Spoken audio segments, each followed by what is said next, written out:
Hola, buenos días, ¿cómo estáis? Bueno, hoy vamos a hablar muy brevemente y dejándonos muchas cosas en el tintero porque la situación es la que es y no hay más remedio, de una etapa de la literatura y de muchas otras artes y del mundo social, sobre todo burgués, que fue la Ilustración. La Ilustración, como sabréis, quienes estéis estudiando historia del mundo contemporáneo, seguramente, es un movimiento burgués y es un movimiento intelectual de cambio de la manera de ver el mundo, la manera de concebir las artes, las ciencias, el papel del ser humano en la sociedad. Es un movimiento complejo y muy interesante en este sentido. En la literatura, bueno, pues no produjo realmente las obras más memorables o más destacables en lo que se suele llamar el canon de la literatura española, es decir, las obras que se suelen señalar como más importantes. Aún así, hay autores muy interesantes en la Ilustración y pasaron una serie de cosas que hay que destacar. Entonces, vamos a empezar introduciendo el concepto de ilustración a nivel general, a nivel europeo, qué sucedió, qué se descubrió, qué pensadores había, qué tendencias de pensamiento nuevas empezaron a revolucionar lo que había antes, y después hablaremos muy brevemente de cómo esto se tradujo a la literatura y más concretamente a la literatura española. Finalmente, os voy a pedir una pequeña actividad que subiré también al aula virtual y tendréis esta semana de plazo para hacerla. Va a ser una actividad muy sencilla y tiene como objetivo pues, que os quedéis con algo de lo que os voy a explicar ahora. Bueno, pues la Ilustración es un movimiento, es un periodo en la historia europea que abarca aproximadamente, como sabéis, el siglo XVIII y que tiene como eje central el concepto de razón, el concepto de raciocinio como poder y como potencial del ser humano para cambiar la sociedad en la que vive y para moverse socialmente. La razón es la facultad del ser humano para pensar sin necesidad de acudir a un dios, sin la necesidad de acudir a supersticiones, sin la necesidad de acudir a creencias infundadas, sino un pensamiento que se centre siempre en el dato, en la ciencia, en lo que podemos observar, en lo que tiene una base empírica, una base lógica y una base en muchos sentidos científica. Eso es la razón.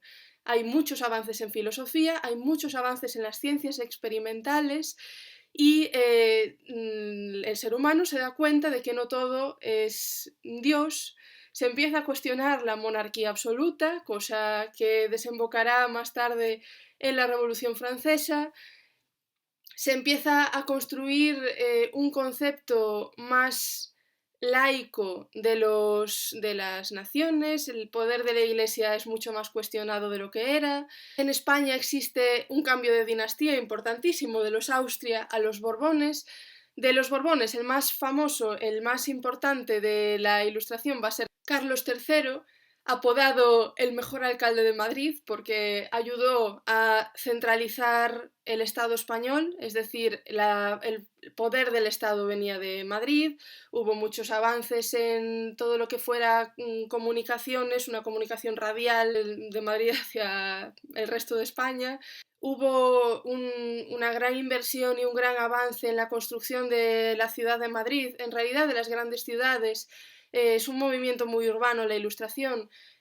Habrá alumbrado público de las calles, habrá un mejor alcantarillado, ese tipo de avances tan necesarios para la vida urbana burguesa que buscaban los ilustrados. Además, los avances científicos, estamos en la época de Newton, por ejemplo, los avances de la ciencia implican una nueva creencia en leyes universales, en leyes de la naturaleza, ¿de acuerdo? Que son formulables de manera científica, los principios científicos universales, que llevan a una nueva concepción de la ciencia y de la filosofía llamada positivismo. La teoría que considera que el único conocimiento válido es el conocimiento que antes fue comprobable y analizable por los sentidos y por las leyes científicas en este caso, ¿no? Todo lo que pueda ser verificado a través del dato es positivismo. es positivista. Y esta teoría científica, muy acorde con lo que conocemos como método científico, fue la que siguieron los pensadores ilustrados. En filosofía se empiezan a hacer preguntas nuevas derivadas de esta nueva curiosidad por la ciencia. Tenemos la grandísima pregunta de Rousseau de si el ser humano es bueno por naturaleza. Se crea el mito del buen salvaje, de aquel que viviendo en la naturaleza es bueno, pero se corrompe cuando llega al mundo civilizado y por lo tanto es el mundo civilizado lo que tiene que cambiar. Habrá pensadores que sostengan lo contrario. Hay una nueva corriente de pensamiento y de autorreflexión y autoconocimiento de qué significa, qué implica ser un ser humano. Y la respuesta siempre está vinculada a esta capacidad de raciocinio, a esta capacidad de razón. La Ilustración se conoce también como siglo de las luces porque llaman a la razón la luz que ilumina todo. Desde la luz de la razón es desde donde podemos conocer el mundo, según la Ilustración. Por lo tanto, es un movimiento que se desvincula muy claramente del barroco. El barroco es una época de mucha más duda sobre el propio ser humano, es una época mucho más oscurantista en este sentido. Y la Ilustración supone pues una rebelión contra estos preceptos y esta forma de ver el mundo barroca. En ese sentido se parece un poco más al Renacimiento que al barroco. En las formas artísticas pues vamos a tener siempre una grandísima apreciación de todo lo que sea equilibrado, de todo lo que sean formas hermosas, bellas, proporcionadas. También, como en el Renacimiento, se tendrán muy en cuenta las formas clásicas. Todo lo que sea proporción, todo lo que sea equilibrio y todo lo que sea sobriedad frente al exceso y a los contrastes tan fuertes que había en el barroco, va a ser lo que les guste en el siglo de las luces, en el siglo XVIII. En cuanto a descubrimientos generales, bueno, pues se produce la creación de la máquina de vapor, del termómetro Fahrenheit, de los sextantes de navegación, que fue también muy importante. Se explora el Ártico, se descubre y se aplica la vacuna de la viruela en América, hay poemas incluso dedicados a esta vacuna. Newton propone leyes universales de la física.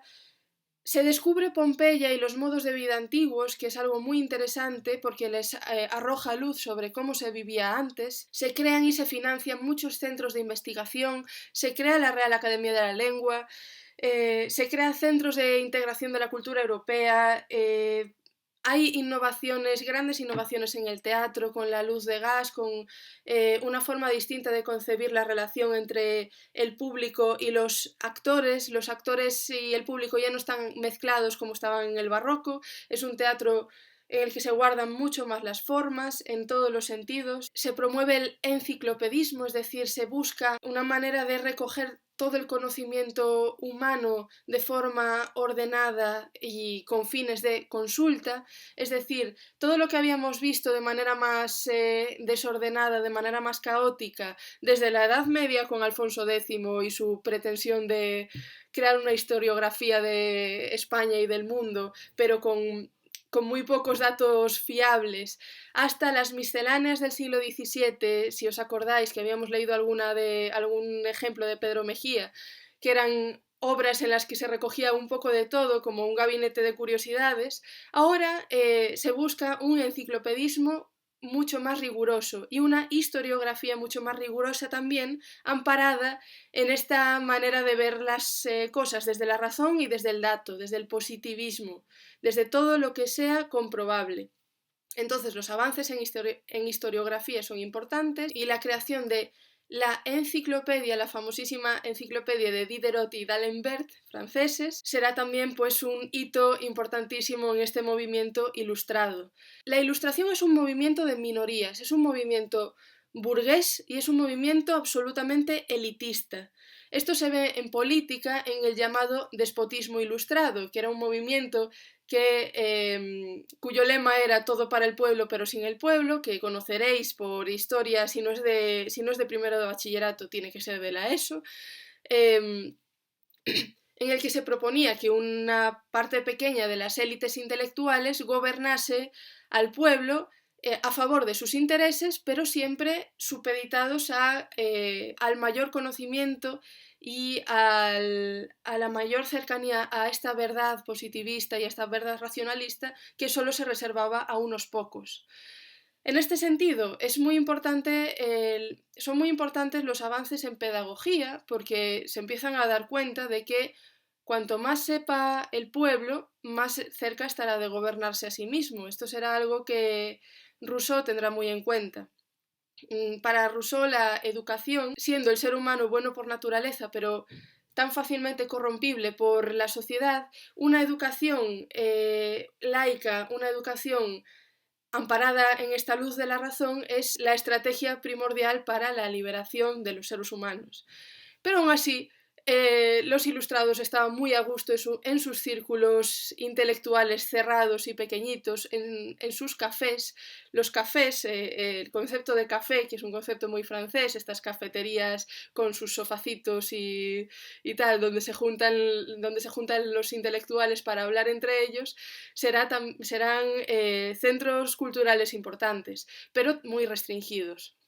Es importante también hacer una pequeña mención a los avances en temas de género, sobre todo con Olympe de Gouges, que escribió la Declaración de Derechos de la Mujer y la Ciudadana en la época de la Revolución Francesa, en una época en la que ya se hablaba de derechos del hombre, pero derechos del hombre de manera restringida al hombre, no derechos del ser humano. Olympe de Gouges se dio cuenta de que había que ampliar esto y escribir los primeros derechos de la mujer y la ciudadana. Es uno de los textos fundacionales más importantes del feminismo. ¿Qué más? Y ya entrando en el terreno de la palabra escrita, hay un importante avance del periodismo, de la prensa y de la crítica. ¿Qué pasa? Que era una prensa y una crítica todavía muy controladas, muy censuradas por el gobierno y por las élites intelectuales. Pero el hecho es que se empieza a escribir más y se empieza a escribir desde una subjetividad. Esta subjetividad, este escribir desde el yo, desde la opinión propia, desde el punto de vista personal, pero hablando de la sociedad que nos rodea, de todo aquello que nos preocupa desde el punto de vista colectivo, desde el punto de vista social, dio pie al perfeccionamiento de un género que ya se había iniciado en el siglo XVII, pero de manera todavía un poco incipiente, que será el ensayo. El ensayo como género escrito. ¿Es literatura o no? Ese ya es otro debate diferente. Ya entraríamos en pensar si la literatura implica el concepto de ficción o no. Esa es otra cuestión. Pero el hecho es que el ensayo es uno de los géneros escritos más importantes de la época. El ensayo cubría multitud de temas, como os digo. Viene de Francia también, de todos estos pensadores franceses, Rousseau, Voltaire, Montesquieu, toda esta gente, que seguro que os suena, y en España tuvo quizás su máximo exponente en Fray Benito Jerónimo Feijóo, que seguramente os suene, además es gallego, que exploró multitud de temas en sus ensayos. Eran ensayos además bastante progresistas para la época y muy interesantes porque lo que buscaban era arrojar esta luz de la razón en una España que en buena medida seguía manteniendo muchas tradiciones y muchas formas de pensamiento amparadas en supersticiones, amparadas en el miedo a la iglesia, amparadas en en una forma de vida que todavía tenía muy arraigado el concepto de sociedad feudal, de servilismo, de servidumbre hacia un noble o hacia un dueño de alguna manera. Entonces, estos escritos, desde este punto de vista más progresista, son sin duda pues uno de los exponentes más interesantes de la Ilustración española. Os voy a dejar algún ejemplo de los mismos en el aula virtual. Benito Jerónimo Feijóo escribió muchísimo, entonces, bueno, es un par de ejemplos para que veáis de qué se trata y cómo escribía desde una subjetividad, desde un yo, pero siempre pensando en los demás, siempre pensando en la sociedad en la que vive. Eran siempre temas sociales. En cuanto a la poesía, pues no va a ser el género más brillante en este siglo de las luces, pero sin duda tiene su interés por ser un género que refleja muy bien el pensamiento de la época. Hay tres tendencias fundamentales en la poesía de la Ilustración que coinciden con las tendencias de las otras artes y con las tendencias filosófico-políticas sociales que iba atravesando Europa en este momento. Una es el neoclasicismo, que buscará la moderación, las formas muy bien equilibraditas, la sobriedad, hablará de temas muy variados, pero de temas muchas veces abstractos, de la propia naturaleza del arte. Después tenemos el rococó, que es un estilo muy florido, y casi frívolo, que os sonará de algunos cuadros seguramente, o de la arquitectura, muy florida, muy voluptuosa, con poco contenido filosófico, pero bueno, muy hedonista, muy de celebración de la vida, de los placeres y de la belleza, de las formas naturales pero controladas, un parterre de flores bien colocaditas, por ejemplo. Y luego tendremos el prerromanticismo, que ya, como su nombre indica, está anticipando lo que vendrá después en el romanticismo, que será una tendencia muy diferente, con un mayor componente del sentimiento, de la subjetividad y de la preocupación social, pero desde el punto de vista de lo más marginal, de lo menos burgués quizás, de lo menos ilustrado en ese sentido. A menudo los poetas compartían esta ocupación como poetas con empleos o bien liberales o bien al servicio del gobierno. Por eso la poesía de la Ilustración se centra tanto en lo social y en lo abstracto, pero desde un punto de vista tan afín a las ideas del momento, tan poco revolucionario, tan pulcro y tan poco original, y con un afán muy importante, y esto va a ser muy importante en toda la Ilustración, un afán de utilidad y de didactismo. En la Ilustración lo que es válido es lo que es útil. Ahí hay una fricción, por lo menos, ahí hay un cuestionamiento importante de qué es el arte, si el arte tiene que ser útil. ¿Es útil el arte o no? No os voy a responder esto, pero para los ilustrados, el arte válido es aquel que proporciona un producto que sirve para mejorar la sociedad. Si el arte nos aporta belleza y la belleza nos hace ser seres humanos mejores y más racionales, el arte entonces es útil. Si la poesía sirve para encomiar los avances científicos o para defender una serie de principios o una serie de ideas filosóficas que amparen este pensamiento racional, entonces la poesía es útil. Si la prosa sirve para enseñar a la población nuevas maneras de entender el mundo fuera de las supersticiones o fuera de una religiosidad fanática y poco racional, entonces la prosa ensayística es útil. Así será toda la literatura de la Ilustración y esa será su vara de medir para saber si un producto literario vale la pena o no. Entonces, ¿qué otra forma literaria fue muy importante en este afán útil y didáctico de la literatura? Pues la fábula. La fábula es una narración breve en verso en la que unos pocos personajes, que suelen ser animales, se enfrentan a una situación de la que se extrae una moraleja. Los animales están completamente humanizados, muchas veces siguen ciertos arquetipos, ¿no? O sea, los zorros como la astucia, los burros como el trabajo duro, los caballos como la vanidad, etc. Aunque en la Ilustración el abanico de animales para las fábulas es muy grande y hay muchas innovaciones en este sentido. Las fábulas son de origen clásico, ya en Grecia Esopo era un gran fabulista, pero los ilustrados reconocen en la fábula un medio estupendo para transmitir sus enseñanzas didácticas. Entonces, ¿qué dos autores importantes de la fábula nos encontramos en la Ilustración? Pues a Iriarte y sobre todo a Samaniego. Las fábulas de Samaniego son conocidas y se siguen editando hoy en día. Y aquí está lo que os quiero pedir como trabajo para esta semana, y es que busquéis dentro de la multitud de fábulas de Samaniego que están en libre acceso en internet, porque evidentemente con el tiempo que ha pasado ya es dominio público, que escojáis una, la que queráis, la que más os guste, que entendáis su moraleja, su enseñanza, que puede ser, ojo, puede ser más o menos conservadora, podéis estar más o menos de acuerdo, hay algunas que a día de hoy siguen siendo aplicables y hay otras que igual nos parecen una barbaridad, y que según la enseñanza que extraigáis de esa fábula, que razonéis su aplicabilidad a una situación del mundo contemporáneo. Es decir, leéis la fábula, pensáis cuál es la moraleja y redactáis un pequeño texto, no tiene que ser más de una carilla, de a qué fenómeno o a qué situación del mundo de hoy se podría comparar eso,